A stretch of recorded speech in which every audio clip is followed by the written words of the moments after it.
অনেক দিন ধরে একটু আমার পিৎজা খেতে ইচ্ছা করছিল, তো আমি সন্ধ্যেবেলা নৈহাটি গেছিলাম একটু আমার কাজের সূত্রে।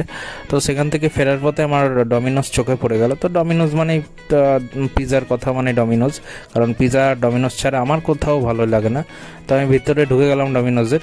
তো চারিপাশটা এতটাই সুন্দর ডেকোরেশন করা, মানে দারুণ, আমার তো খুবই ভালো লাগলো। তোমরাও বেশ ভালো লাগবে এই জায়গাটা।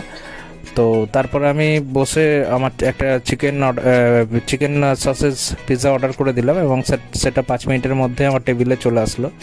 এবং পিৎজাটা দিয়ে যাওয়ার পরে আমি পিৎজাটার চারিপাশটা একটু ভিডিও করে নিলাম, মানে তার সৌন্দর্যটা।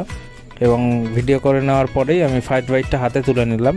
ফার্স্ট বাইটটা হাতে তুলে নেওয়ার সাথে সাথেই চিকেনটা একটু খুলে পড়ে যাচ্ছিলো। আমি আবার চিকেনটা সাথে সাথে হাতে তুলে নিলাম। নেওয়ার পরেই সাথে সাথে আমি দিলাম একটা ফার্স্ট বাইট। তো দারুণ লাগলো আমার ফার্স্ট বাইটটা, মানে পুরোটাই চিজে ভরা, মানে দারুণ পিৎজা। ডমিনোজের পিৎজা এতটাই সুন্দর, মানে হেভি দারুণ। তো সেটা আর বলার কথা না।